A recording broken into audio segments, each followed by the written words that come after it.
आज बात करने वाली हूँ पर्सनल ईयर 5 के बारे में। पर्सनल ईयर निकालते कैसे हैं? जो आपका डेट ऑफ बर्थ होता है उसका डेट लीजिए, उसका मंथ लीजिए और आप जिस भी ईयर में अपना पर्सनल ईयर देखना चाहते हैं, सपोज़ आप इस साल अपना पर्सनल ईयर जानना चाहते हैं जो कि 2022 का साल है, तो आप अपना डेट और मंथ लीजिएगा और उसे ऐड कीजिएगा 2022 के साथ। सपोज़ आपका डेट ऑफ बर्थ है 16 जनवरी, तो आप लेंगे 16 + 1, 1 क्योंकि first month of the year होता है जनवरी, इसलिए उसके लिए 1 लिखेंगे प्लस 2022 लिखेंगे। आप ऐसे ही जिस भी साल में देखना चाहते हैं आप उस साल को ऐड करेंगे अपने 16 + 1 के साथ।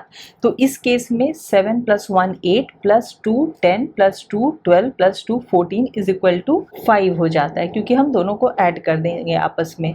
तो इस केस में आपका पर्सनल ईयर 5 होता है। तो ऐसे ही आपका जो भी डेट ऑफ बर्थ है आप उसे इस साल यदि देखना चाहते हैं तो उसे 2022 के साथ ऐड कीजिए और फिर उसे रिड्यूस करके सिंगल डिजिट पर लाइए, वो आपका पर्सनल ईयर होता है। वैसे ही नेक्स्ट ईयर जो 2023 का साल होगा, आप उस साल यदि अपना पर्सनल ईयर देखना चाहेंगे तो आप अपने डेट और मंथ के साथ उस साल को ऐड करेंगे। आई होप कि अभी ये क्लियर हो चुका होगा। और एक बात यहाँ मैं बता दूँ, बहुत सारे लोगों का ये डाउट होता है कि आपके बर्थडे से इसका कोई लेना देना नहीं होता है। ऐसा नहीं है कि यदि आप 16 जनवरी को बॉर्न हुए हैं तो 16 जनवरी के बाद आप अपना पर्सनल ईयर देखेंगे। आप जैसे ही उस नए साल में एंटर करते हैं वो आपका पर्सनल ईयर शुरू हो जाता है। तो इस साल आपका जो भी पर्सनल ईयर है आप उसे चेक कीजिए और यदि 1 to 5 तक में है तो आप मेरे सारे वीडियोस को देख सकते हैं और आगे का पर्सनल ईयर मैं आपको बताती रहूँगी।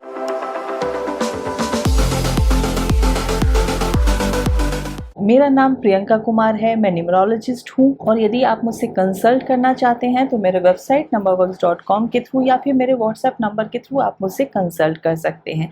यदि आपको ये वीडियो अच्छा लगे तो इसे लाइक ज़रूर कीजिएगा, अपने व्यूज़ अपने सजेशंस नीचे लिखिएगा। यदि आप मेरी बातों से रिजोनेट करते हैं, आप भी पर्सनल ईयर 5 के हैं और आपको मेरी बातें सही लग रही हैं तो नीचे अपने एक्सपीरियंसेस ज़रूर लिखिएगा।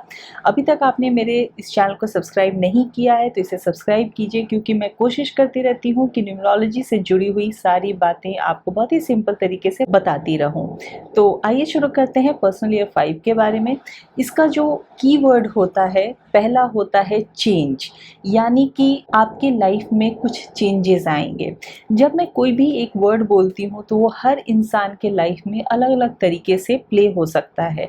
वो आपको अपने सिचुएशन के हिसाब से समझना है कि आपके हिसाब से वो वर्ड कैसे प्ले कर रहा है।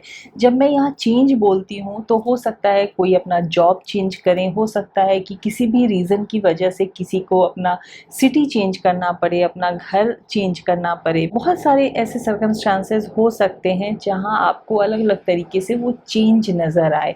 हो सकता है आप अपने अपीयरेंस में कोई चेंज लाएं, हो सकता है आप अपना काम चेंज करें, हो सकता है आप अपना घर या अपना शहर चेंज कर दें। ये भी हो सकता है कि आप बहुत दिन से ऐसी कोशिश में लगे हैं कि जहां आप दूसरे शहर शिफ्ट होना चाहते हैं, आप दूसरी नौकरी में शिफ्ट होना चाहते हैं, तो ये साल आपके लिए बेनिफिशियल हो सकता है, आपके लिए अच्छा हो सकता है। तो इस तरीके से आपको देखना है कि वो चेंज आपकी लाइफ में किस तरीके से आता है। दूसरा जो कीवर्ड होता है इस ईयर का वो होता है ट्रैवल।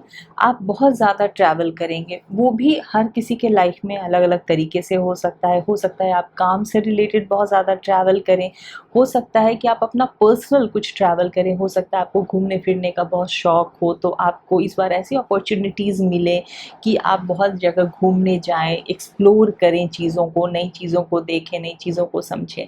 या ये भी हो सकता है कि कुछ ऐसे घर के सर्कमस्टांसेस हों कि बार बार आपको ट्रैवल करना पड़े, वो मजबूरी हो। तो किसी भी तरीके से आपके लाइफ में ट्रैवल इस साल ज़्यादा होगा। ये साल बहुत ज़्यादा लेन देन का भी होता है, मतलब कि बाइंग सेलिंग। हो सकता है कि आप कोई नया घर खरीदें, आप अपना घर बेचें, या फिर आप एक नया व्हीकल खरीदें, आप अपने पुराने व्हीकल को बेचें। तो ये भी आपके लाइफ में बहुत इंपॉर्टेंट रोल प्ले करेगा। वो भी आपको समझना है कि आप अभी किस सिचुएशन में हैं। यदि मैं बोल देती हूँ कि आप नया घर खरीदेंगे और हो सकता है कि आप अभी अभी नए घर में शिफ्ट हुए हों, तो ये आपके लिए शायद सुटेबल सेटल नहीं हो सकता है कि आप एक नया लैंड परचेज कर लें यदि आपकी उस एजेंडा में है तो इस तरीके से आपको अपनी लाइफ में देखना है कि क्या सिचुएशन है और उस हिसाब से कौन सा वर्ड आपके हिसाब से कैसे प्ले कर सकता है। जो नेक्स्ट बहुत इम्पॉर्टेंट होता है कीवर्ड इस साल का, वो होता है क्रिएटिव होना। आप क्रिएटिव अपने पर्सनल ईयर 3 में भी होते हैं, लेकिन वो जो क्रिएटिविटी होती है वो बहुत ज़्यादा अपने लिए होती है। वो आप अपने सेटिस्फैक्शन के लिए कुछ लिखते हैं, कुछ गाते हैं, कोई इंसान कोई पेंटिंग कर लेता है, वो उसकी हॉबी हो सकती है। लेकिन इस साल आप की जो क्रिएटिविटी है वो लोगों के सामने आती है। यदि आप कुछ सपोज़ पोएम लिखते हैं, कुछ राइटिंग करते हैं, कुछ बुक लिखते हैं, तो उसका आपको कमर्शियल बेनिफिट भी मिलता है।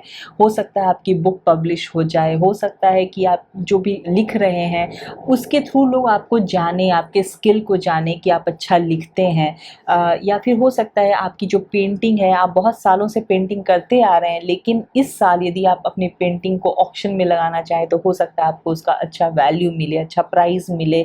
तो आप जो क्रिएटिव होते हैं इस साल उसको कमर्शियलाइज करने का वक्त है, इस साल उसको लोगों के सामने एक्सप्रेस करने का वक्त है। ये साल होता है, जैसा मैंने कहा कि किसी भी तरीके का आप ट्रांजैक्शन कर सकते हैं, तो इस साल आप ये ट्रांजैक्शन बहुत ज़्यादा देखेंगे अपनी लाइफ में। ये साल आप बहुत ज़्यादा फियरलेस होते हैं, आप बहुत डेयरिंग हो जाते हैं। तो ये साल ऐसा भी हो सकता है कि आप मॉनेटरी इश्यूज़ में भी बहुत ज़्यादा डेयरिंग हो जाएं, तो आप स्टॉक मार्केट में पैसे लगाएं, और आप आजकल क्रिप्टो करेंसी का ज़माना है तो आप वहाँ पैसे लगाएं। लेकिन जब आप ये सारे काम कर रहे हैं तो आपको थोड़ा केयरफुल रहने की भी ज़रूरत है।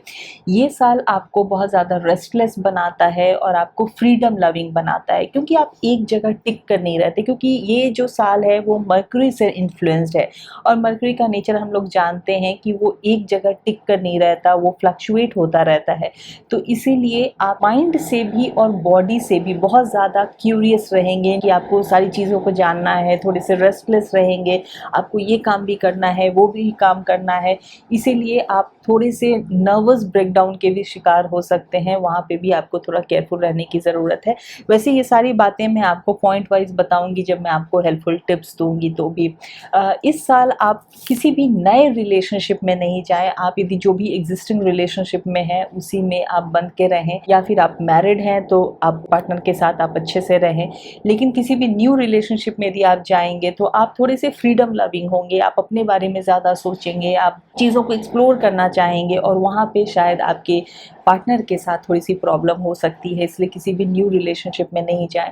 इस साल जैसा मैंने कहा कि ये साल है बहुत सारे डॉक्यूमेंट्स का, बाइंग का, सेलिंग का, तो थोड़ा सा आपको केयरफुल रहना है, क्योंकि ये जो साल है वो हो सकता है कि आप किसी को चीट करें या दूसरे आपको चीट करें। तो आपको कोई भी डॉक्यूमेंट साइन करने से पहले आपको थोड़ा सा केयरफुल होने की ज़रूरत है। ये साल आप थोड़े से सेंशुअस हो सकते हैं, थोड़े से आप अपने आप को फ्लॉन्ट करना, डिज़ायरेबल होना, थोड़ा ये सारी क्वालिटीज़ आपके अंदर इस साल आ सकती हैं।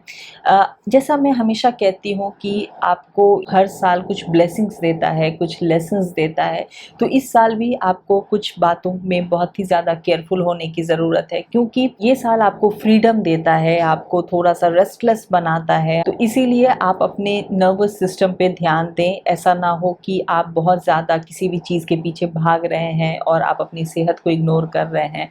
आप बहुत ज़्यादा किसी भी चीज़ को लेकर के एक्साइटेड हो जाते हैं तो वहाँ पे आपके हेल्थ को बिगड़ने की थोड़े से चांसेस हो सकते हैं। तो इसीलिए थोड़ा सा अपने आप को कंट्रोल करके रखें, किसी भी न्यू रिलेशनशिप में नहीं जाएं, और ना तो आप दूसरे को चीट करें, और ये भी हमेशा आप थोड़े केयरफुल रहें कि कोई आपको दूसरा चीट ना करे। नेक्स्ट पॉइंट है कि आप ओवर इंडल्ज ना करें किसी भी चीज़ में, क्योंकि ये साल आपको एक्सप्लोर करवाता है, नई चीज़ों को देखना, समझना, ट्रैवल करना, बाहर घूमना फिरना। तो ओवर इंडल्ज आप करेंगे तो हो सकता है कि आप हर मामले में ओवर इंडल्ज करें, अपने एनर्जी में, अपने पैसे के मामले में, तो वहाँ भी आपको थोड़ा सा वॉचफुल रहने की ज़रूरत है। थोड़े से आप कंसीटेड हो जाते हैं इस साल, जहाँ आप दूसरी की फीलिंग्स को उतना नहीं समझते हैं, और आप थोड़े से सरकास्टिक भी हो जाते हैं, क्योंकि ये साल आपको ज़्यादा सक्सेस देता है। ये साल आप थोड़ा ज़्यादा लिबर्टेड फील करते हैं, तो इसीलिए दूसरे की फीलिंग्स को हर्ट ना करें, इस कोशिश में भी रहें। इस साल जहाँ मैंने आपको कहा कि आपको सक्सेस मिलता है जो भी आप काम करते हैं, तो कहीं ना कहीं आपके अंदर एक प्राउड फीलिंग भी आती है और आप थोड़े से कैलस भी हो जाते हैं, तो वहाँ पे भी आपको थोड़ा संभल कर रहने की ज़रूरत है। इस साल आपकी अनस्टेबल एनर्जी रहेगी, तो फिर ऐसा ना हो कि आप दूसरे आपकी वजह से थोड़े से परेशान हो जाएं, इसीलिए अपने आसपास के लोगों का भी ध्यान रखें और अपना भी ध्यान रखें। तो ये साल ओवरऑल आपके लिए बहुत अच्छा होता है, आप जो भी काम करेंगे आप उसमें सक्सेसफुल होंगे। लेकिन इस साल में जो आपको बहुत सारी अपॉर्चुनिटीज़ मिलने वाली हैं उसको आप इग्नोर ना करें, क्योंकि जो आपने लास्ट ईयर हार्डवर्क किया है अपने पर्सनल ईयर 4 में, उसका आपको यहाँ रिजल्ट मिलने वाला है। तो यदि आपने इस साल वो अपॉर्चुनिटीज़ खो दी, तो फिर नंबर 6 का जो साल होगा, पर्सनल ईयर 6 का साल होगा, उसमें आपको वापस से ये अपॉर्चुनिटीज़ नहीं मिलेंगी। तो ये जो बुध का साल है, मरकरी का साल है, ये आपको इंटेलिजेंस देता है, तो उस इंटेलिजेंस को आपको यूज़ करना है इस साल, और जो भी अपॉर्चुनिटीज़ आ रही हैं उसमें सही और गलत को समझते हुए अपना जिसमें फ़ायदा हो, जिसमें आपको सक्सेस मिले, उस तरफ आपको जाना है। ये साल आप हो सकता है कि थोड़ी सी गलत डायरेक्शन में चले जाएं, जहाँ की आपको थोड़ी सी गलत लत लग सकती है, तो वहाँ भी आपको थोड़ा सा वॉचफुल रहना है कि किसी भी गलत डायरेक्शन में नहीं जाएं, क्योंकि हमेशा ये देखा जाता है कि सक्सेस या पैसा लोगों को थोड़ा सा गुमराह कर देता है, तो वहाँ पे आपको थोड़ा स्टेबिलिटी की ज़रूरत है। मरकरी जहाँ आपको रेस्टलेस बनाता है, वहीं पे आपको एक स्टेबिलिटी भी देता है, तो इसीलिए वो आपको कौन से उसके फ़ायदे को अपने साथ रखना है, वो आपको समझदारी दिखाने की ज़रूरत है। तो ये कुछ बातें थी आपके पर्सनल ईयर नंबर 5 के बारे में। मैं नेक्स्ट वीडियो में आपको बताऊंगी पर्सनल ईयर 6 के बारे में। आई होप कि आपको ये वीडियो अच्छा लगा होगा, यूज़फुल लगा होगा। यदि आपको ये वीडियो अच्छा लगा हो तो इसे लाइक और शेयर ज़रूर कीजिएगा। अपने विचार, अपने सजेशंस, अपने व्यूज़ नीचे ज़रूर लिखिएगा कमेंट बॉक्स में। और अभी तक आपने यदि सब्सक्राइब नहीं किया है मेरे चैनल को तो सब्सक्राइब कीजिए। और यदि आप मुझसे कंसल्ट करना चाहते हैं तो मेरे व्हाट्सएप नंबर के थ्रू या फिर मेरे वेबसाइट के थ्रू आप मुझसे कंसल्ट कर सकते हैं, numberworks.com के थ्रू। मैं नेक्स्ट वीडियो में फिर आपसे मिलूँगी। Till then take very good care of yourself and thank you for watching.